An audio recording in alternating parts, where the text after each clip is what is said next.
Hello, everybody. So I am doing my very first ever Instagram Live, and it is to tell you a little bit more about I Am Resilient, what we're doing, and what the movement is. Also, how you can get involved. So it is a very exciting time. Resilience has become a little bit of a buzzword. So oftentimes, when we talk about resilience, we're actually telling people to take on individualized practices in order to be resilient. And what this does is it actually takes the power and places it in the hands of the individual, which can create an opportunity for empowerment and for individualized growth. But it can also take the sort of pressures off of the systemic issues that are causing people the need to be resilient. And so what we can actually do, hi, great to see you guys. What we can actually do is we can bring education into people's awareness about resilience and what it takes to be resilient, and actually what helps people to be resilient, both individual and systemic factors, so that when we're going through crisis and when we're going through the pandemic or challenge in our lives, we can actually use things in our toolbox or around us or in our communities to mobilize resources. So ultimately, resilience comes down to allostatic load. So how much stress do we have on ourselves? How much do we have as a burden on our system, or on whatever we need to be resilient to? And then how can we mobilize resources? How is our individual resilience? So what is our personality? What are we thinking about ourselves? Some of these come from our conditioning or the way we were brought up or watched other people do in their lives.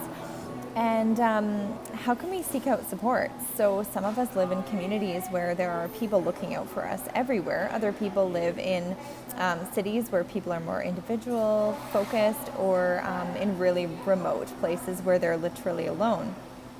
So the goal of I Am Resilient really is to share resilience research, which actually has become a science now. Resilience really started to become popular and known after World War II. So as it is a buzzword now, it also was a buzzword after the World War. And so we're going through a similar crisis, a global crisis, and we really want to be the resilient ones that come out of this. And in order to do that, we have to bring our awareness into how we can actually cultivate resilience practices. Mental health is a real issue. Suicide is a real issue. Addiction is a real issue, whether it is to food or drugs or certain behavioral patterns.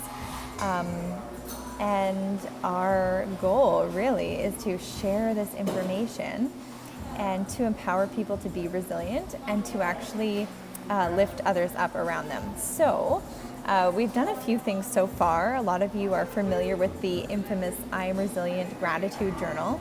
And these journals were beginning to be printed in 2019 before the pandemic. And they were distributed during the pandemic to healthcare providers as well as schools, particularly children transitioning into middle or high school or elementary to middle school, to aid in that transition. I Am Resilient has also created some workshops and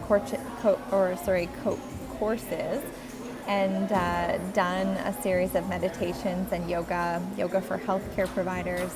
And there are some new initiatives happening with I Am Resilient. So, it's so good to see you all. So yeah, feel free to watch this, tune in and out. I will be posting it as well, so you won't miss out. And if you want to reach out to me, you can too. So basically our goal is to empower people, and we have a few avenues we're doing this. Aside from the journals, we've created a podcast. So there's an I Am Resilient podcast, and this is basically an open vessel for people to share their stories. And there are 5 questions that are asked to everyone, but ultimately people's resilient stories are integrated. And now historically, we've always learned from one another through story sharing, whether it is through reading the Bible or sharing mythology or even just laughing around the table about an experience we recently just had.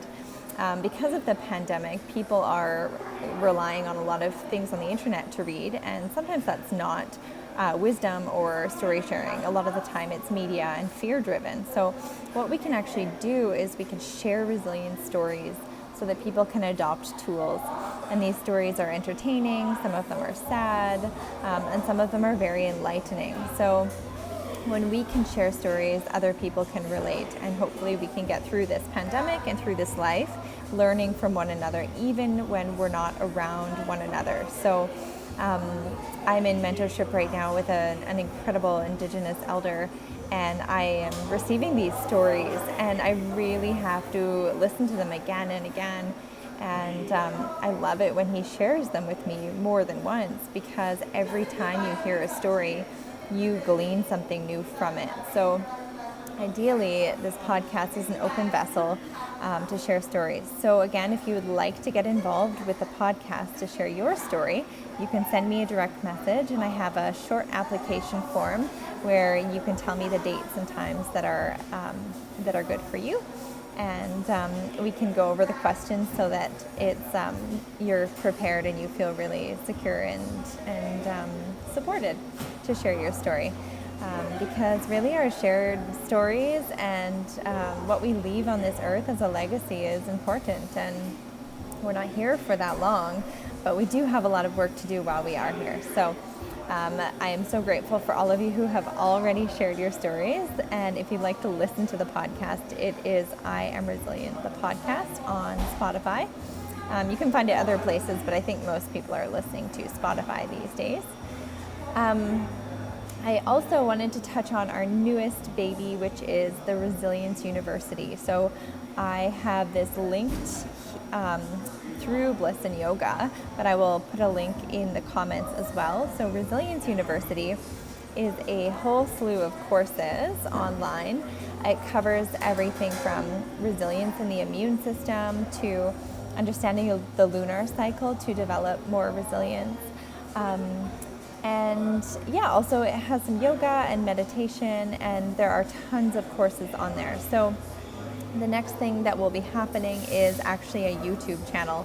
So I'll be sharing a little bit from the courses in some of the content on YouTube. And those will be digestible videos for people to gain resilience.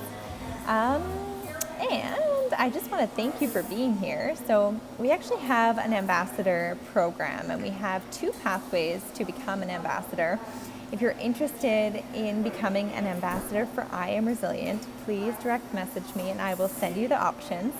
And if you are an ambassador for I Am Resilient, you will enjoy Resilience University for your life for free, and you will have the opportunity to be involved in other projects as well. So other ways you can get involved on your own is to hashtag I Am Resilient and share practices and tools that you are using to be resilient.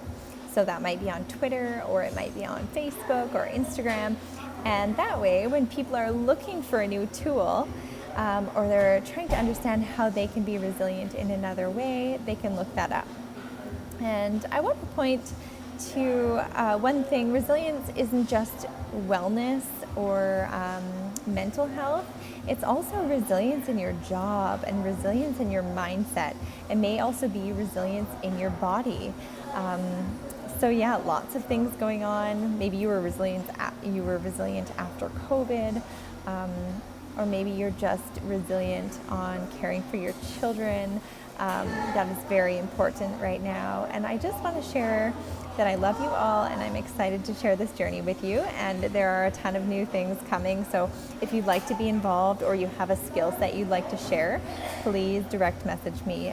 This is growing and becoming very exciting. So blessings to all of you, and I hope that you're well, and I look forward to seeing you in the future.